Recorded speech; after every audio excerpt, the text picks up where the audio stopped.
आज हम देखेंगे पीएच स्केल किसे कहते हैं। पीएच स्केल परिभाषा के अनुसार किसी विलयन में उपस्थित हाइड्रोजन आयन की सांद्रता ज्ञात करने के लिए जिस स्केल का उपयोग किया जाता है उसे पीएच स्केल कहते हैं।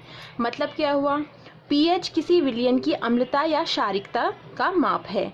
किसी विलयन में कितने अम्ल हैं या कितने क्षार हैं, कितना प्रतिशत वह अम्ल है, उसमें हाइड्रोजन आयन की उपस्थिति कितनी है, यही बताता है पीएच स्केल क्या है।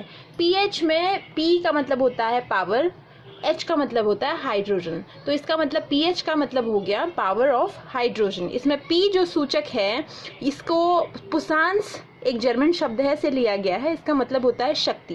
किसकी शक्ति? हाइड्रोजन आयन की शक्ति। विलयन में जितने कम हाइड्रोजन आयन होंगे पीएच वैल्यू उतनी ही ज़्यादा होगी।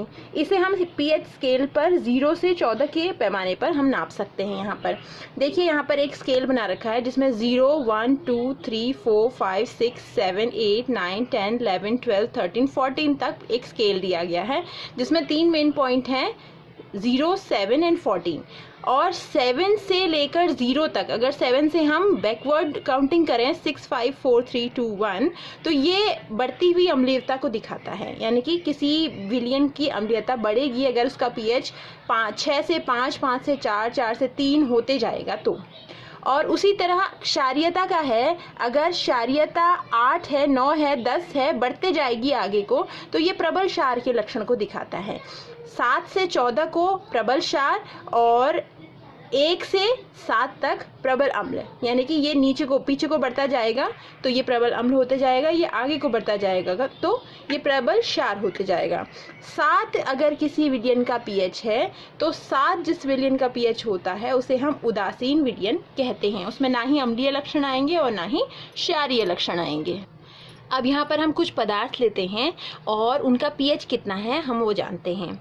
सबसे पहले नींबू हमारे आसपास रहता है। नींबू का रस, इसका पीएच होता है 2। इसका पीएच 2 होता है तो इसका मतलब क्या हुआ कि जब हम इसको पीएच स्केल पर देखते हैं तो 2 पीएच का मतलब है कि ये क्या है, एक प्रबल अम्ल है। आसुत जल का पीएच 7 होता है। आसुत जल बच्चों वो जल होता है जिसमें सिर्फ H2O होता है, कोई मिनरल्स इसमें उपस्थित नहीं होते हैं। डिस्टिल्ड वाटर इसे हम इंग्लिश में कहते हैं, तो इसका पीएच 7 होता है। टमाटर का पीएच 4 है, मतलब ये अम्ल है, अम्लीय प्रकृति का है। खट्टा जो भी होगा वो अम्ल होगा। टमाटर खट्टा होता है, इसमें अम्ल होता है, तो इसका पीएच होता है 4। शुद्ध जल का पीएच होता है 7.4। रुधिर का पीएच भी हमारे 7.4 होता है। मिल्क ऑफ मैग्नीशिया का पीएच होता है 10 और NaOH का पीएच होता है 10।